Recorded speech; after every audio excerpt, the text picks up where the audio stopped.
Hi, guys. Welcome to the Soul on Fire show. I am so excited to be here today because we're going to go deep into business, relationships, leadership, and truly, truly just living your best life and bringing out the greatest version of you.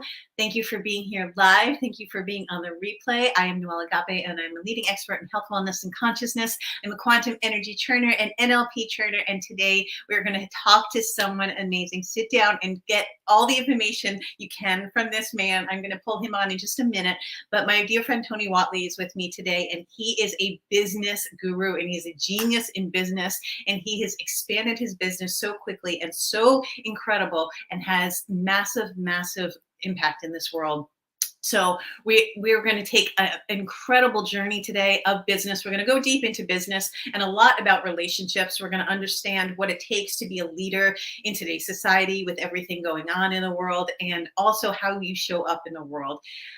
It is absolutely going to be a really powerful show, guys. So sit back, relax for the whole hour. And I'm going to actually bring Tony on right away because normally I do a whole segment, but he's such a genius in business and in mindset that I want to bring him on. He is a best-selling author. He is a business guru. He is a master at what he in his craft, and you will learn so much from him today. So, hey, Tony, how are you? Hey, Noelle, welcome. Thank you for the show opportunity. I'm glad to be on here with you and connect and share some knowledge, hopefully, like you said, guru level. I hope I achieve that today. We'll see. Well, you are so powerful in the business world, and I know that you surround yourself with massive elite leaders. I know that for sure. And so let's talk about you. Let's first of all tell our audience who you are, because we met in Mexico, and you were just such a beautiful, kind soul, you and your wife. And it was such an incredible experience at your retreat. Every single person there was such high vibrations, and they were all incredible business people. And it was the community that you have built, I found, was just so God-centered and so really, really incredible people. So tell us who you are and what you do, and thanks for being here. Yeah, you said the word community builder. I think that's probably the best way to describe the things I've achieved in my business life. I've built mostly online performance car communities. I built one for the largest General Motors performance car. So all your Chevrolet, Cadillac, all the General Motors portfolio. We built the largest online community. It had over 300,000 registered members. And then I found another need for truck guys that wanted to race trucks because there's a segment that wasn't being represented. So I built a performancetrucks.net, and that one grew to 280,000 registered members. Wow. And we generated a lot of revenue from advertising and live events and races and things like that. And, I ended up selling both those companies for about 2.3 million. And those were just really my part-time businesses that I'd created online. That's amazing. Amazing. And so how fast did you go from 0 to 2.9 million? So we started those websites in November of 2001, and we sold them in 2007. So just about 6 years total for the full exit. Wow. And so what would you say that in today's society, the biggest thing on selling online and building an online business and actually scaling it to, multiple six figures to 7 and then exiting it? The funny thing is that when I created that website, I didn't really think about making a lot of money with it. It was just something I had a lot of passion for. It was something that I involved myself with that community. And I just wanted to build a cool place for people to hang out online and talk about cars and racing, how to make them go faster, and how to become a better driver and things like that, and maybe find ways to get discounts on parts for everybody. And so we created this really huge value proposition, and that started to attract the advertisers. And then quickly we started to realize that, hey, if we start increasing the value that we're offering to the users who are free users, that they're going to start registering, because initially they were just kind of surfing our website, but they weren't logging in. So we didn't have their contact information. We didn't have their names or email addresses, things like that. So we started doing giveaways from sponsors. They would donate some parts or $1,000 gift certificate or something like that. And it was only applicable for the people that enrolled and registered for an account. So immediately with those giveaways, we started getting double the enrollment. So we had about 50% lurkers is what we called them before that. And all of a sudden they started joining, and we were doing this every month. And that really started to grow. And then I started to realize the value of leverage, because I didn't understand what that was. I mean, I was 28, 29 years old when we kicked those websites off. So I was relatively young, and I didn't have any business experience. And had to learn pretty quickly and all these different things. So I basically was the entrepreneur that had to learn how to be an entrepreneur as I went. But I think that's the way we should all do it. And, growing a community like that is just really making it almost like if you think about a virtual bar, so to speak.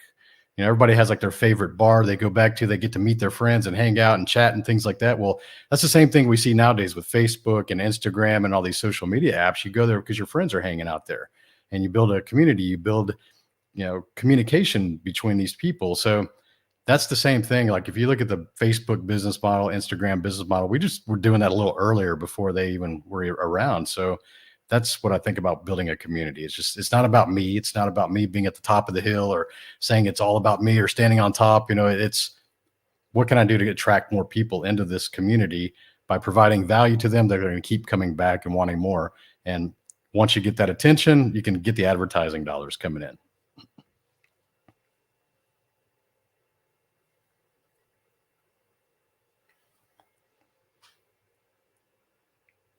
Looks like Noelle's signal dropped from the show. So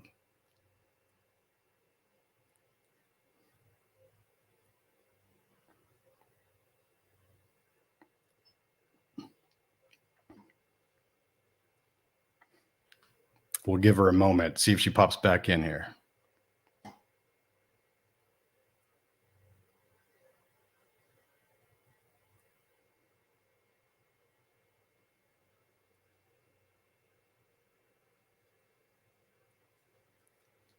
I'm back. I don't know what She's back. I hope you were talking the whole time. I talked a little bit and I said, hey, I think she dropped out. So we'll wait for her to come back. I went to my show build. No, oh my gosh, last week my mic broke, and then this week my computer just literally stopped. Hey, we got to be ready for all the technical wizardry that happens and beyond our control, right? Yeah. Oh, so crazy. So it's so crazy. So I know that you were talking about building your business and that's incredible that you built it so fast. Let's talk about the pain points of business and being an entrepreneur and understanding how going through the journey, you're incredibly successful and you're in huge communities. I think you were saying like Ed Milet and Lewis Howes, like those are your people. And how did you go through as an entrepreneur? Because I think that's one of the biggest journeys for entrepreneur is to understanding like scaling, right? Scaling, many people start out and they're like, oh, okay, I want to have a business and I want to be a multimillionaire and I want to have my own schedule. And the idea of an entrepreneur sounds amazing until you're like in the thick of entrepreneurship, right? Oh, and totally. that's where life gets real. And that's where I believe you have to do the inner work, right? I believe the biggest relationships in your life show you the deepest things that are going inside of you. And I believe that the relationship with your business is a journey within, right? Let's talk about that and how through the pain points of entrepreneurship, like what does that look like for you? I think it's a little bit different now. I mean, I've been doing business 21 years now, and it's easier now actually to become a business owner than it ever was. I mean, back 20 years ago, a lot of things weren't out there. We didn't have a lot of access to information or mentors or people sharing the way they became successful. I mean, we're really like the pioneering the internet, trying to grow these different things and build revenue streams and business models that didn't even exist at the point. So it was difficult back then. And I think that we really become successful by just jumping in and learning as we go. I think too many people nowadays, especially because we have so much information available, that they consume information nonstop. They're listening to like the podcasts we create and reading all the books that they're recommended to. And so they're consuming, and they never actually pull the trigger and actually take action because they think they have to be mentally and physically prepared for battle, so to speak. And I don't think that over preparing is actually a benefit. I think that it's actually a detriment to most new entrepreneurs, because until you go file that LLC and create it and get a business checking account and get your business banking card and start actually doing things and get your EIN number so you can pay your taxes. And once you start actually putting things in place and you start developing the products or the services that you want to sell to become a business owner, you're going to learn as you go. And you think that most people want to over prepare. And I just wish they would just start, because I think that when I interviewed over 100 entrepreneurs when I was writing my book, which is called Sidehustle Millionaire, the number one regret for those business owners was just not starting sooner. And that was my regret. And it's probably your regret. It's a very common regret. Probably 80% of the 100 people that I interviewed said, I just wish I would have started sooner. Right. And so now here's the catch, Noelle, because I want you to start as soon as possible today, if possible. A lot of those things I just mentioned, you can go do in an hour and have that you have that going. Right. And so the problem with that is that most people want to be a business owner, but they don't invest in business skills. They have a unique ability or a knowledge base or a skill set that they get maybe highly compensated in their job. Maybe you're an engineer like I was, or maybe you're a doctor, or maybe you're really good with hair, or whatever your profession is. And you go, you know what? I'm tired of seeing my boss make all the money. I'm going to go create my business. I'm going to go be a business owner. And so they think, or they assume that their skills or their unique knowledge is going to make them successful in business. And I hate to tell you this, but that knowledge, that skill set is probably worth less than half of your potential success. And most people don't like to hear that because maybe they've been doing it for 5, 10 years, 20 years maybe, and they're very good at what they do technically and knowledge-based, but they haven't invested a single dime or a minute of their time in learning business principles. And so it's a really rude awakening when you get into it, because you're trying to do what you're getting paid to do normally, but then you're trying to be the marketer. You're trying to learn how to create hooks and write copy and understand what a good website looks like that converts traffic into paid customers. You're having to learn a lot of tactics. And then if you start to grow fast, you got to hire people. Now you got to understand leadership and communication skills, and you're wearing all these hats. And I don't want to say this to overwhelm people, but I think that don't go into business, especially if you're in that 1 to 2 years of startup, thinking that your skill set is going to get you very far, because most people become what we call self-employed. They really just work themselves into a job. You can actually get a high-paying job doing that, but you're never going to be able to sell that business because no buyer is going to want to buy a job, and you're not going to be able to exit. You're not going to have any vacation time. You're going to have all these things that you do that is going to keep you really glued to the desk. So that's not what I really want with business owners.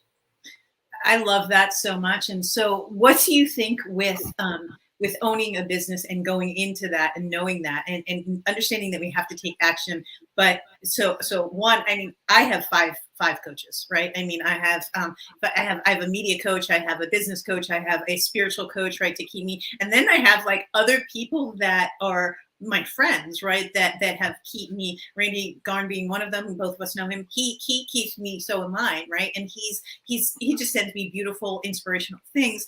And then I have like friends that have a 360 view of me, right? And so what do you think on the people that don't have the support systems, that don't have a mentor, that don't have people that really truly can help you pivot and change that business? Because they have been life-changing for me. I mean, the people that are above me and the friends, the communities that we involve ourselves in, I think that was such a huge piece for me too. What I tried to do in the beginning was try to do it all on my own, right? And I thought, oh, okay, I could do it. It's my brand, and and then what I realized very quickly was that it was my worst nightmare was that trying to do it on my own, because I was trying to do things that were just over my head, right? Well, I think that's the independence in us that are entrepreneurs anyways. We want to be self-made, and we want to do it ourselves. And we take a lot of pride in the things that we can do ourselves. And that's fine. It's good to learn these skills. But I think that even within business, you should learn enough to understand each aspect of business, but you don't have to be the master at any of those if you think that you need help. Because if you have a lot of time available, let's say that you just happen to have a lot of time, then you have a lot of time to learn. You can get on YouTube, you can listen to podcasts like mine and yours, and read books, and you can learn if you have enough time. Now, if you don't have time, but you have enough money, you're going to get a much faster result by hiring experts in each of these different fields to learn as fast as you can. And should you get to a point where you're learning and it's beyond your capability of even being able to execute those tasks, hire somebody to do those for you if you have the money. So if you don't have money, you better have time. If you don't have time, you better have money. That's the trade-off, right? So acceleration matters. And I think that, me learning a lot of my stuff when I was younger was reading magazines like Entrepreneur and Forbes, and there wasn't YouTube and stuff for me to learn. There wasn't how-to books on business. So I would just read whatever I could to get the mindset and understand that, we just think on a different level. And it's not because we're smarter than people that haven't figured out. It's just our awareness is raised because we're surrounding ourselves with other people that know so much more about business, that it's a definitely and a certainly a different mindset that we have when we're thinking strategically and tactically as a business owner versus an employee. Because an employee just generally has like the roles and responsibilities well defined, and they say, hey, here's what we're paying you, here's the tasks that we're going to assign to you, here's when we want you to have them finished, here's the level of quality that we expect, and if you do them earlier, we get a bigger profit, then you're going to get a bonus at the end. So you have like this roadmap of how you're going to get gauged on performance. Well, entrepreneurs don't have that. I mean, we don't have that at all. We're fiercely independent, and we don't want a boss. And sometimes that kind of hurts your ego when you have to go hire somebody, maybe that's even 10, 20 years younger than you, because they're better at you than certain things. So you have to put your ego aside and go, hey, if I want results, I need to go be around or hire the people that actually know what they're doing, and only take advice from people who have done what you would like to achieve. And I'm not saying like go look for the richest person, because they might not have the skill set that you want for your specific business. So find people who are very good or experts in those like the marketing or the copywriting or the video creating or social media. Like, they don't have to be the richest people. They're good at what they do, and these are specialists. Go hire those people, or learn or take their courses, and broaden your knowledge and your skill set in each of those. And then you can start to see the results from those. And then soon enough, if you get too busy, like I said, you just scale that. You hire someone else to do that, like a virtual assistant. You can get virtual assistants working and overseas for like $5 an hour. And it sounds really low, but that's a high level of income for them in their country. And they actually like those jobs. That's a rewarding career for them at that pay level. So use the economy, the global economy, to your benefit for your business. I love that so much. And then you tapped into something that I want to go into, the mindset of an entrepreneur. So let's talk about understanding that, there are days that are horrible as entrepreneurs, and there are days that are amazing, and there are days that like you will be tested every single part of the journey. And what I did found even more is that every time you scale, you'll be tested too, and not just tested with your business, but tested personally too, right? And I believe that it's constantly a journey of evolution and expansion, because it truly is a reflection of you and what's going on within you. So let's talk about mindset on the journey and how important that is. Yeah, I would say that, for context, I'll be 50 in a couple months. And I say that because I would say that my mindset and my perspectives about business and money have changed every decade of my life. And when I was in my 20s, like most of us, were really information hungry. That's why we go to university, or we apprentice, or we're always just learning. We're in learning mode because we're not making any money. We're usually broke, and we're trying to add new skills and knowledge base to our portfolio so we can go earn more money. So you get your later 20s and then most of your 30s, especially men, because I can't speak from a woman's perspective. We just go out there and we make a bunch of stupid sacrifices in our physical bodies and in our time and involvement and our stress. And we just make all these sacrifices with our family time to go pursue money. And I know a lot of men like this that just go out there and they're just trying to make millions of dollars, and they're working 16 hours a day. They're working remote. They're not getting a lot of family time. And I feel I was guilty with that. Actually, my health started to fade in my mid 30s because I was making money financially, but I was doing all these sacrifices. And I just thought, hey, this is what we have to do. You have to pay your dues. You got to do your hustle and grind. Like you see these messages kind of circulate on social media, and I didn't have a business background or entrepreneurs in my family. So I thought that was the right way to do it. Like, okay, I can pay my dues. I can work hard. I can go do this. And I did get the result. But around 40, I started being more aware of how I could have done it better in my 30s. So I started looking back. You start looking introspectively. You start thinking to yourself, like, man, I should have been around more for my son and his sports and things like that. I relied too much on the wife. And it's just, you start to have these little regrets. Now, you can always make sure that your relationships are sound today going forward. I think everybody should have those. But there's always ways to look at improvement. And for most people, they put finances ahead of their fitness, their faith, their friendships, their family, all these F's. It's kind of weird, but all these F's, they put finances first.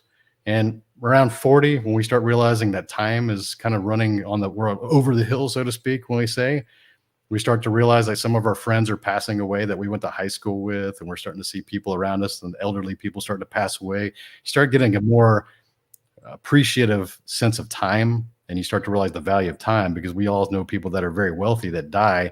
And what was all that money for? Like, it didn't do anything. Like, they couldn't take it to the grave with them. So I'm always saying, like, hey, go make as much money as possible, because I like money. I like nice, fancy things. I live that lifestyle, but don't sacrifice your happiness or your fulfillment to go achieve that, because you're not going to be happy or fulfilled working 16 hours a day. You're not going to be happy or fulfilled reporting to someone or working with a partner that's a jerk. I mean, there's a lot of things that people just look the other way, and they think that they just have to take it, but that's not true. And, nowadays when I'm going through my 40s, I just started really heightening the awareness how memories and experiences and people matter far more than the finances, because we can die rich and lonely, and that would suck.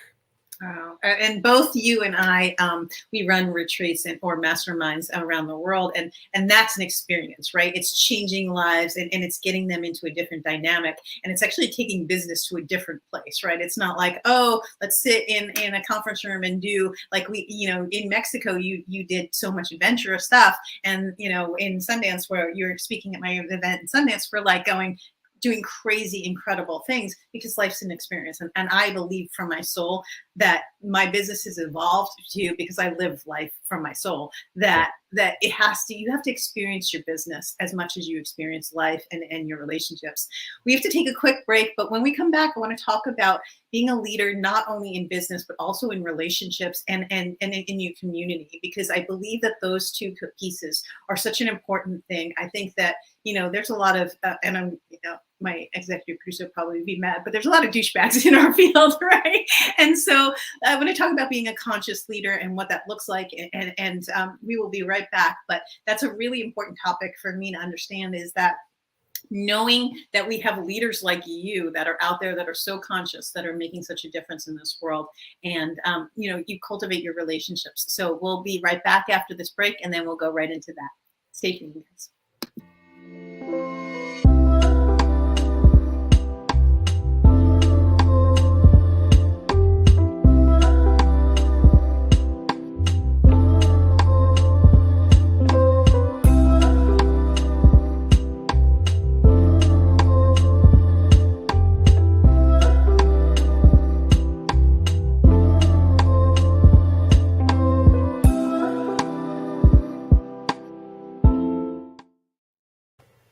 Hi guys, welcome back. Thank you so much for being on the Soul on Fire show. Today we're talking with Tony Whatley. He's a dear friend of mine, and we are talking about leadership in business and understanding the journey of entrepreneurship.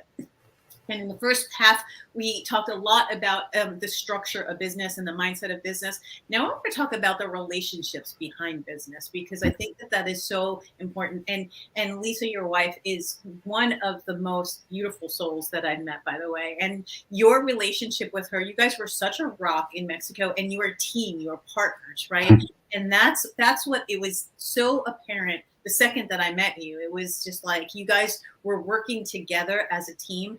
And it really is my belief that, you're in a lot of really, really high platforms. You have a lot of really big names around you.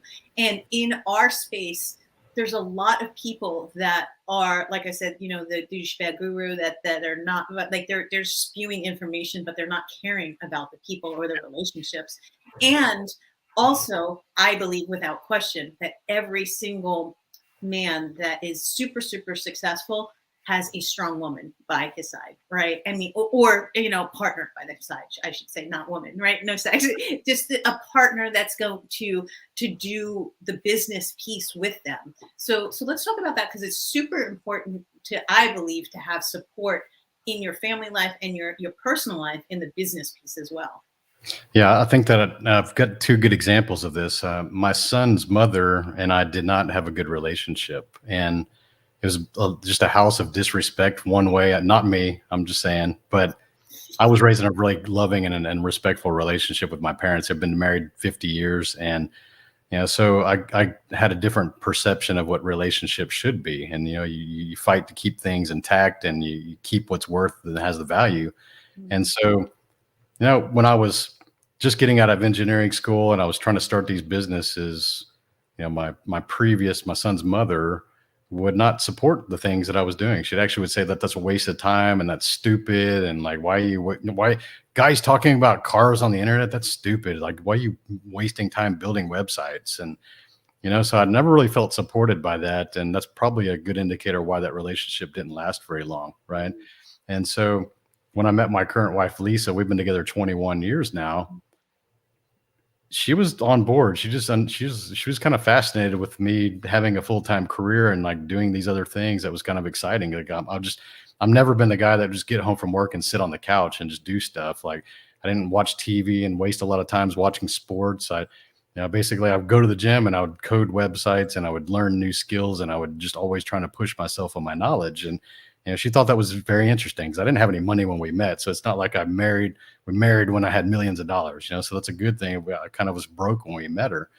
And when I say that, because most people in relationships tolerate more than they should because maybe they got children, and that was the thing that kept me in the relationship with my first one too long, was because we had a child together. And I was like, I got to make this work. I got to do the right thing. And you don't want the social perception of being like, the dad that walks out and stuff like that. A lot of pressure on both parents in that situation. But you realize if you're with somebody that's just dragging you down energy wise every single day, that's probably something you should look at, that maybe is an indicator you shouldn't be with that person. I mean, it should be a two-way street. You both should be giving each other energy. And at the very least, they should at least accept what you're doing. Maybe not, they don't have to fully support it and be your best cheerleader, but they should at least accept that you do the things that you do and that you have a desire to go do that and pursue that, and just be okay with that. They don't have to be involved in it as much. So I would say that's the baseline. So that's how I would assess relationships for my clients and people that I know, is like, do they at least accept what you're doing, or they just kind of like look the other way and get mad or envious, or because that's the negative side of it. Right. Mm-hmm. So I'm very fortunate. Like I said, my wife, she liked to travel. And, when we actually met in dancing class. I was in Western ballroom class with my best friend, and she was with her sister. And we met because we both like to dance. And if you ask her, she'll tell you she would have never married me if I didn't know how to dance. Like she likes dancing and traveling. And so I didn't have any idea in the future. I mean, we're 20 years fast forward. Like we're building these retreats and events. And I had no idea. I was working in oil and gas as an engineer. Like, at the time she was a event coordinator for Marriott hotels, and eventually she got into oil and gas too. And so, yeah, here we are. We're doing events now. We're using her skill set. Well, your event was absolutely amazing. And it was such beautiful, conscious people in there. And so let's talk about community and conscious leadership within that community and what that looks like to you. Leadership in a community. So I look at leadership. There's a lot of different styles of leadership. I would consider myself a servant leader. I'm actually embedded in the community and I participate as part of the community. I encourage people. I don't tolerate negative people in the groups that I build. And people see this, the automotive websites, especially, you got to think about, it's mostly car dudes, alpha guys. We like to race, talk trash, go to the races, and and settle things on the track. We that's how, so how do you build a community with over 300,000 dudes like that without them like wanting to physically beat each other and bully each other online? And the reason was I just didn't tolerate that. I just had a really clear set of rules that our value proposition in that community was so high because they had direct contact with the manufacturers of their parts and the speed shop owners, like the entire industry. Even General Motors itself was in our community. So if they showed up and they lipped off or they made violent threats to people, we just boot them or ban them, and they couldn't get back on the website. So they behaved. I mean, we just basically said, here's the rules, and we have a zero tolerance. Like if it came down to physical threats, like I'm going to do this when I see you, like you're out of here. We don't tolerate that. So that's the problem I see, especially nowadays with Facebook groups. A lot of people build these large Facebook groups and it's just like chaos in there. Somebody asks a genuine beginner level question and you have all these people jump in and bully that person. Like, oh, that's such a newbie question. Like, why don't you use Google, or you're wasting our time? And just being really rude to this person that genuinely just asking a question. So that's a direct reflection on your poor leadership of the group, because the leader is not saying, hey guys, we don't allow that here. Or he's not booting out the trolls. Because the problem with keeping negative people in your community is that the people that are good-hearted, the good-intentioned people that actually want to participate will not engage. They won't help that person because they see all this trash going after the people, trying to ask questions. So they're just going to kind of hang out in the shadows and not participate, which is not a community anymore. It's just like a spectator show. It's like watching wrestling or something.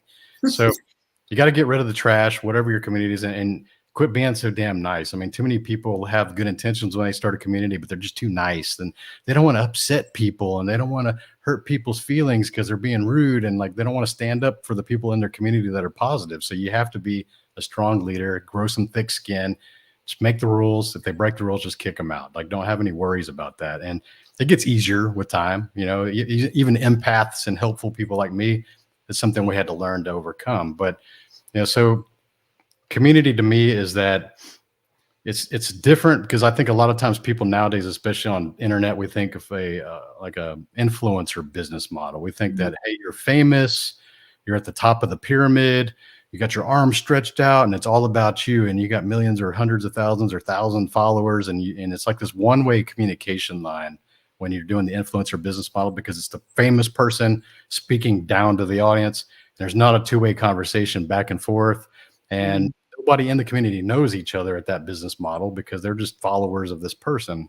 So that's huge. Unfortunately, a lot of people see that influencer business model and go, hey, that's a leader. It's not true. That person may not be a good leader at all. And I've studied leadership. I've had tens of thousands of dollars in corporate invested in me in the leadership training, and I can understand these kind of things. And so me as a leader, you can still call it a pyramid, but it's upside down.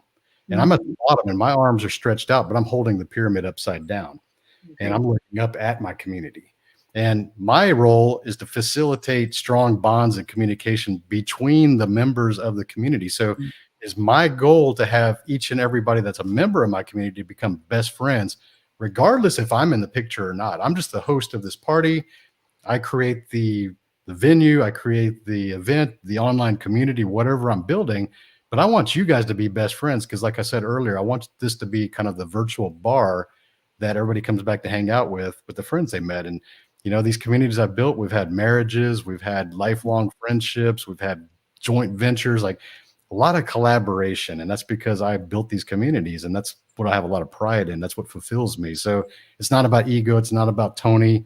I always build communities that are much bigger than me. And that's the way I think about it.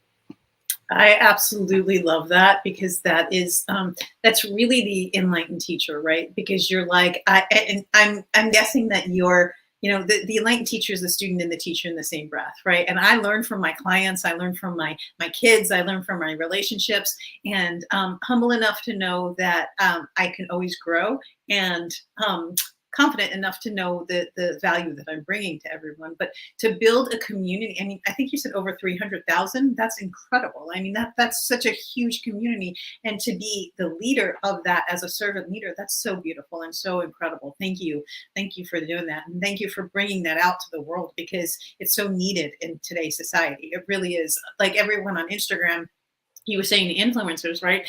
It's so not real, right? I mean, it's our life, and what they don't see behind the scenes of you being a speaker, or me being a TV host, or any of running retreats around the world, is what goes into it, right? I mean, that is one of the most important things, is that, and I've been to one of your events, it was, every single detail was amazing and incredible, because it wasn't about you and Lisa. It was about everybody that was there, right? And that was so powerful and so beautiful. And that's not the case, right? I mean, that's not the case in a lot of the world, where people are just teaching and they're just spewing information because it's about them and people hearing their voice, or the likes that they get on Instagram, or the check mark, or whatever it may be. But it's not about, hey, how can I actually transform your life? How can I actually care about you and listen to you in this moment? What would you say would be the hardest thing that you, excuse me, ever went through as an entrepreneur on the journey? Like, what would you say, this was my life pivotal point, and this changed me, and I will forever be grateful for the change, but it was one of the hardest things that I had to go through, and is the biggest life lessons that I had in business and in relationships? The hardest thing, I already know the answer. The hardest thing for me to do was actually not too long ago. It was actually 2017, 2018. So not very long ago. For me, I've always had insecurities about being on stage or camera, or, we all have our own insecurities. I've got a skin condition called vitiligo, and I'm covered with white spots. So growing up like that, I've always had people asking me like, what's wrong with you? What's wrong with you? What's wrong with your skin? And so I just avoided the camera for most of my life. And although I'd become financially successful, I was okay being in the background. I was okay being the MVP and putting the logo out there and standing behind the logo. And I've done that many times for myself and previous staff members. I've built a lot of 7 and 8 figure companies for people that used to work for me. And so I was okay, comfortable life. I didn't have to put myself out there. And, when I really started to think about my purpose was to impact a generational legacy of millions of people by teaching them confidence and business principles, I realized that I had to go become the right person to be able to carry that message. And it was a lot of work. And, so I said, okay, I have stage fright. I don't like being on stage or camera. So how do I get over this? And rather than hide and avoid situations, going forward, I said, okay, I'll go join a Toastmasters. I'll just sit in the front. I'll raise my hand. And for those of you who aren't familiar with that, it's a nonprofit that teaches you speaking skills and leadership. So it's like, okay, cool. I'll go do that. And then I learned it and I started learning the tactics of public speaking. And I did videos like this on my phone every single day for a year. So, the brand 365 Driven has a symbolic meaning to it because I just did it every day. And the thing is that I didn't have stages. I wasn't good enough or I wasn't confident enough to get on stages at that point. So I had to practice the best way I could, the tactics I was learning. And I did that with videos on social media. And the thing is I knew that I sucked at the beginning, but that was the best I can do. I would literally sit in my truck and do 10 videos of the same kind of thought. And I would scroll through them and find the best one. It's usually like the 7th or 8th one that was like the best one. And I would just post it. It's like, that's the best I can do today. Like I would just post it. And, people were wondering why I was doing what I was doing. And they're, some of the people that for a long time were very judgmental. Like, oh, you trying to be Tony Robbins and stuff like that. And it's like, man, I have a different purpose. I just have a reason for why I'm doing what I'm doing. And I have to become the right person. So by doing this is where the thing I didn't expect was that I was taking people on my journey. They started to see that I was improving and I was gaining more confidence. I was able to speak with more emotion, and they saw the things I was learning and I was involving. And, within 6 months of doing that, I actually entered the Toastmasters public speaking competition here in the Houston area, and I got second place. I went through 4 different event rounds, and I got second place in all of Houston, which is crazy to think about. In just 6 months, I went from stage fright to almost winning and going to nationals.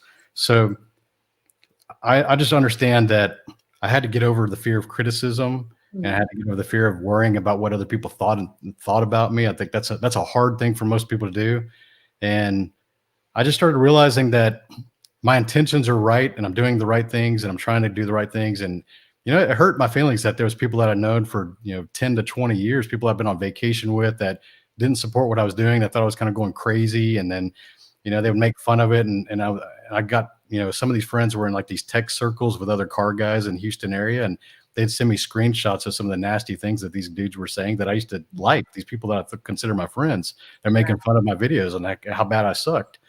And I just cut all those people out of my life. And my wife and I both did that. And she even cut like her maid of honor, like out of our life, like these negative people that just we thought were our best friends. That's the hardest thing that you'll go through, is severing toxic relationships, because as humans, we're hardwired to bond and create and keep relationships, because it was a matter of survival instinct for people in prehistoric. And we're fighting against millions of years of evolution of pack animal type mentality. And so we keep toxic relationships, even though they don't serve us, because we just think that we need to be around more people for protection and shelter and food and procreation and all these things. So, 2018 was a pretty rough year for both of us. And we got up on New Year's Eve and we made lists of names that we felt that were just robbing our energy and the people that weren't supportive. And we just deleted them from social media, created boundaries, quit talking to those people. And it hurt. It's like mourning a loss. It's like, it felt like those people died to us. It's hard. It's the hardest thing you're going to do. But, within 2 or 3 months, you start to realize like it was for the right reasons. And now it's been years, have zero regrets. Like our entire lives have changed because of just removing those people and creating boundaries. I love that so much. And I went on the same journey as well. Definitely had very, very close friends for like 30 years that I don't even talk to anymore. And, some people, family members just don't understand what it, because we're taught to, right. I went to grad school and I did everything right. And I became a therapist and a counselor and, married the right person, which turned out to be the amazing, incredible father of my children, but not the right person for me, right? And so literally the same exact thing. And understanding that when, sometimes they come on your journey with you and sometimes they don't, but when you expand your energy and they're not expanding, they're not coming on that journey. Right. Right. That's such a huge piece. We do have to take another quick break. We're going to take another break. And then we come back, maybe some key takeaways that you have that are just like tangible things people can do right now in their business to transform their business. Stay tuned, guys, because you don't want to miss that. And we will be right back. Hold on.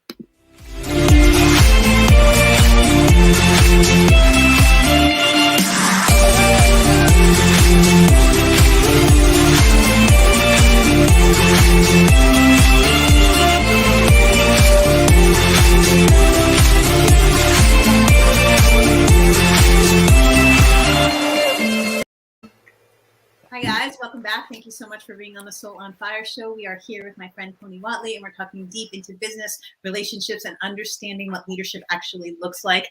What a great show. Thank you for all those amazing nuggets in the beginning 2 segments. So let's talk about some key takeaways that people that are just starting out or people that are scaling from 6 to 7 or 7 to 8, like what is the biggest pivotal point for me? I would say it's mindset and doing the inner work and breaking your upper limits first and foremost, but anything else tangible that takeaways from that?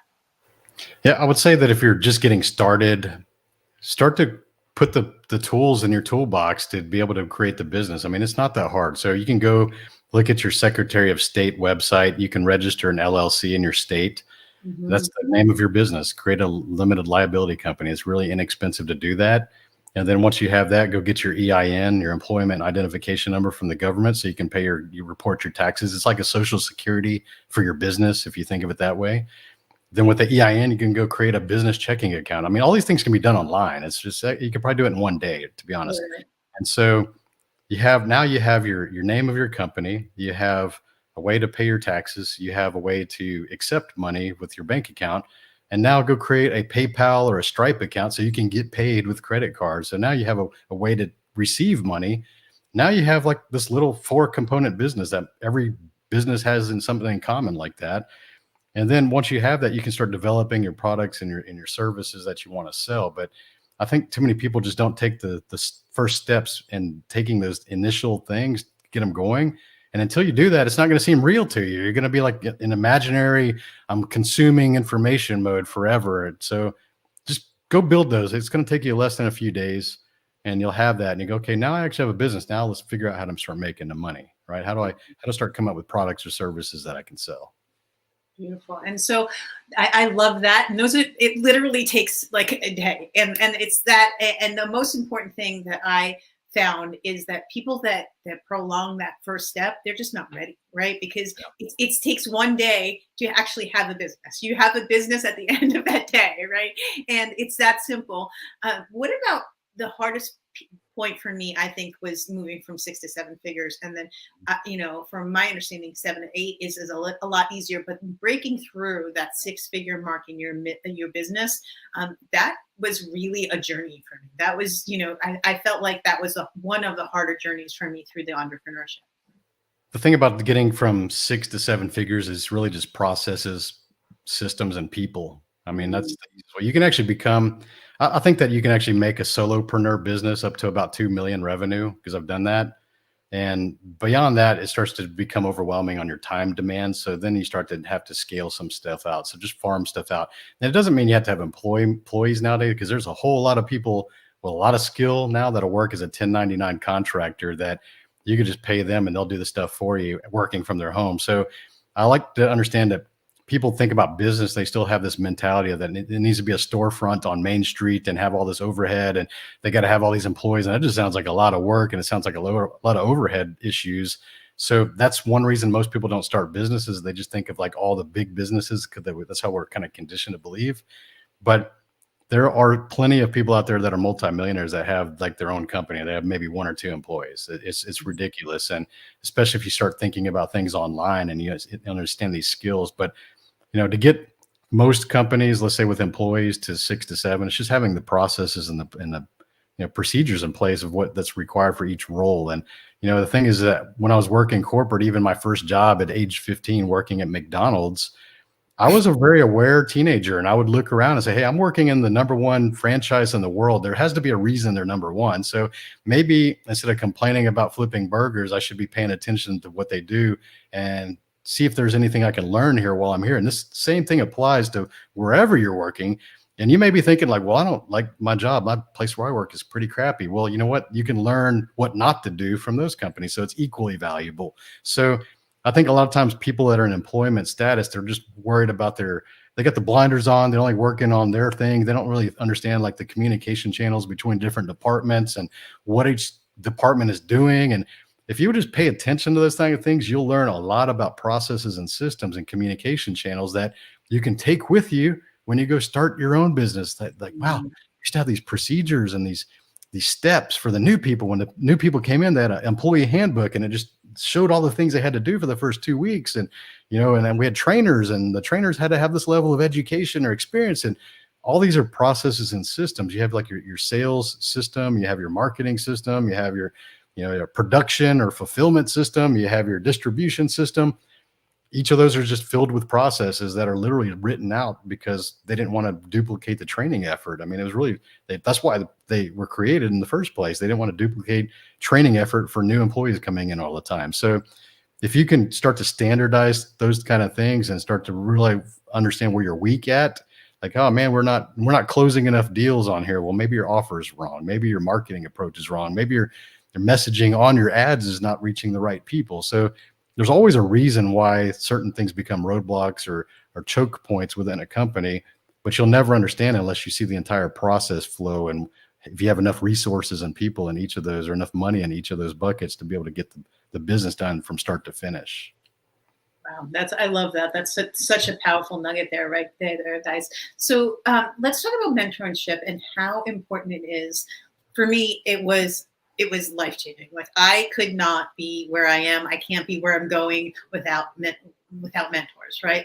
And so I have had people that are less qualified, but have figured out, younger than me, less qualified, but have figured out exactly what I want to do along the way. And I've actually had them a mentor walk me through the process.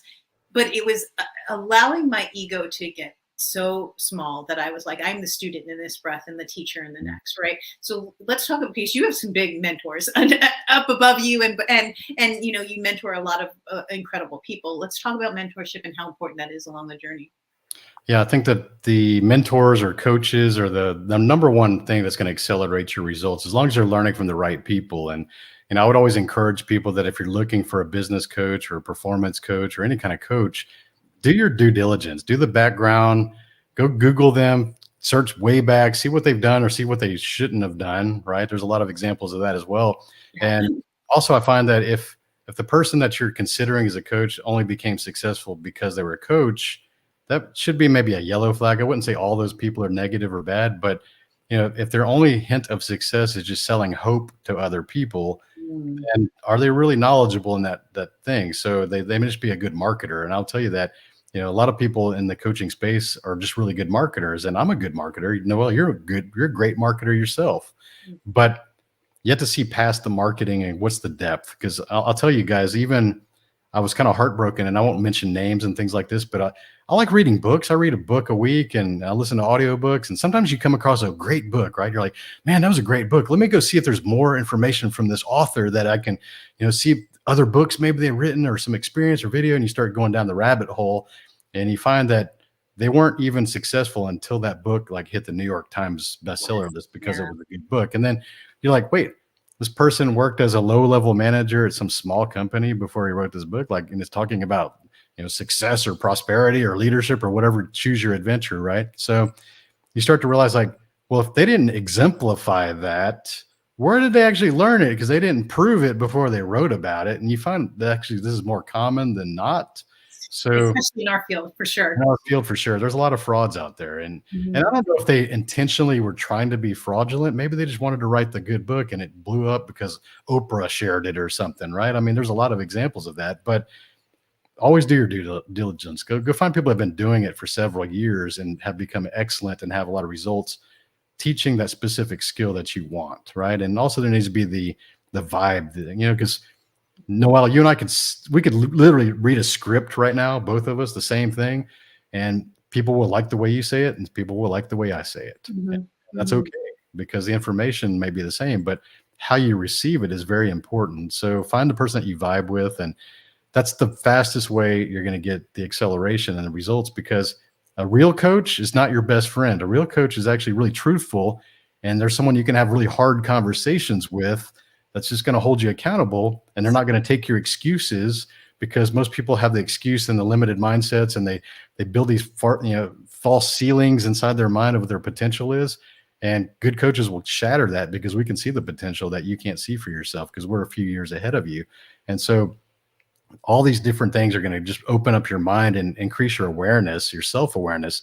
And that's what we really want from a coach, is perspectives, thought process, execution, tactics, and having those hard conversations that you may not even have with your wife or your best friend, because those two people value relationships more than the truth a lot of times. Right? So they'll just tell you what you want to hear, because they want to maintain the relationship, where a coach or an outside advisor is not worried about the relationship. But we're going to be respectful, but we're going to tell you the truth, even if it hurts.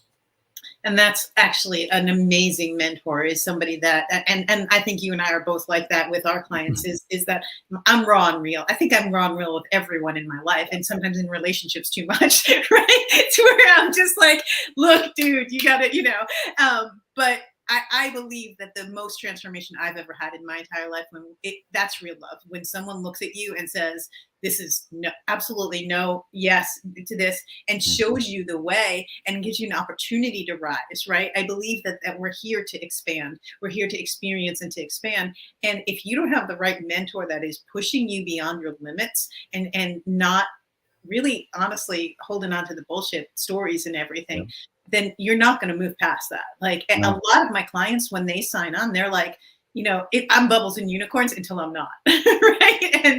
And when I'm not bubbles and unicorns, I hold you accountable. I like in my relationships with my kids, with my business and my clients, I hold people accountable. And so very, very quickly, because we have about 3 more minutes, talk about accountability for yourself and understanding how important that is in the business realm to have accountability. I think accountability is something we demonstrate. And if the person you're considering working with is not exemplifying or living to the standards that they preach, or maybe they're really severely lacking in one area, and they're, we talked about those F's that I talked about, financials, the fitness, the faith, the family, they can have exceptional, results in one of those areas or 2 of those areas. But if they're not pursuing the other 2 that they're lacking, then maybe are they really living the standards that they put out there, right? Because whenever I see one that's like severely lacking in one of those areas, I'm thinking, well, I've been there before, and I had to do a lot of work internally to have that accountability and discipline to raise that other one up, right?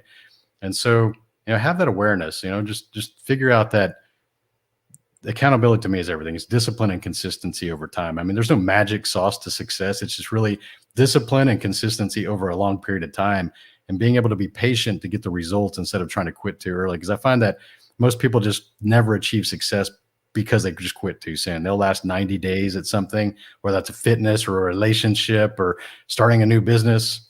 But if you could just see past it for 12 months, the 365 driven, like my branding, if you can go hard for 12 months, you will start to see those results. That will give you the belief, and that will give you the hope to keep going forward. I love that so much. And I would say that persistence was probably the biggest key to my success as well. And you got to show up, right? You have to show up. You have to show up for yourself, and it's your responsibility to show up for your business, because why do you even have your business if you're not of service, right? So where can we find you? What are you working on? I know you're coming to Sundance next month for my mastermind and speaking, which I'm so grateful that you guys are coming. What are you working on right now, and where can everyone find you and all that stuff? Yeah, I'm very active on social media. You can find me on LinkedIn. You can find me on Instagram, Facebook. My website's 365driven.com. And you'll find my podcast is a top 1% rated business and entrepreneurship podcast. And we do a lot of mindset and health, wealth, relationships, and mindset is what we cover on that show. And had a lot of big names on there. We'll have to get you on there as well, Nicole. I would love that. I would love to be on there. And thank you for bringing your gifts out to the world, because the world needs more of you, Tony. They really do. You are such an amazing man. You're an incredible husband. You're an incredible businessman. You're an incredible leader. And we are grateful to just have you on this journey. And I'm so grateful that you're coming to Sundance. So what sets your soul on fire? Final question. Oh, what sets my soul on fire? I would say my purpose. Like I said, I'm just out to help millions of people do the things that break them into the freedom that they're just missing. I think a lot of times people think they have financial freedom, that they're living a free life, and it's not, because I've had that. Financial freedom is just one aspect. I'm always looking for time and location freedom, and also mental freedom. And those are the things that most people don't lack. So I love that. I love that. And if you could do one thing in your life before you die on your bucket list, what would that be? I have nothing left on my list. I kind of created a bucket list, and I live, most people live to go on vacation. Like, my vacation is kind of my life now, and I enjoy that. And I've built the life that I'm living, and I'm very grateful for that. I absolutely love that. And you really do. You really live. And I believe that, when you live from your soul, you express that as a leader. I believe when you absolutely are embraced in life, you can have anything that comes at you in life, you can transform easily, much more easily, because you're living from a place. And there was a time, I'm sure, where you and I weren't doing that, right? Oh, yeah. But when you're living with purpose and when you're living with passion, you wake up every single day in a different version of you, but you wake up in a better version of you every day. Right. Well said. Well said. I agree. Yeah. We're always on that journey, always evolve. Don't be afraid to shed your past version of yourself to pursue the version that you prefer. I mean, I always think about myself 3 to 5 years in advance. And what does that better version of me do? What do they eat? What do they look like? What's the relationships like? Who are their friends? What are the things they're working on? How are they happy? How are they fulfilled? And as I start to envision who that is, I start to think and operate and make decisions today that will lead me to that. And that's what most people don't think about. They live too much in the present, and they really live way too much in the past, and they define themselves based on the things they've done and things they've achieved, but not where they're headed. I think that that's probably the biggest thing that you could have said all day, is that, you have to become the version of you that you are actually seeking to be, because until you become that energetically, you're not even a match to it. Right. Agreed. So good. Tony, you're amazing. Thank you again for being on. Thank you so much. Give my love to Lisa. I can't wait to see you guys next month. We're going to crush it in Sundance. If you guys want to join us in Sundance, you can come. Go to noelleagape.com. Go to, when last time your website is what? 365driven.com. Okay. And I will link that below on all the platforms. You're amazing. Thank you for bringing your greatness out to the world. We appreciate you so much, Tony. Thank you, Noelle. Awesome show. Awesome time. Thank you. Have a great day. I'll see you soon. Bye. Wow, guys, what a powerful, powerful show. What incredible nuggets he left. I am just so grateful. And one thing that I want to say, and we only have about a minute left, is that when you surround yourself with the right people in the right communities and you get in the right rooms, guys, I promise you that it will change your life. If you want more of Tony, come to Sundance, because we're going to transform lives, and we're going to go rock climbing and rappelling and ATVing. And I have Randy Garn there. I have Mary Hung and Melissa Kenyon Johnson, me and Tony. We're going to change your life. And Master Jeff. Powerful, powerful people. If you want to join us in Sundance, guys, you are more powerful than you will ever know. Everything that you need is inside of you. Anything that you are seeking is already seeking you, but it is inside of you. It is God in you, through you. You get to be the most powerful person you are.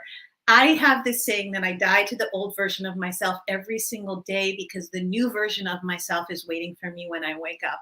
You have to make a conscious choice to be different every day, to be better every day, to evaluate where you need growth and to where you need to be absolutely moving your voice into the world. The world needs you more than ever, and there's a powerful version of you that is waiting to come through, guys. Do not wait. Take action and be the best version of you. I love you guys, and I will see you in the next video.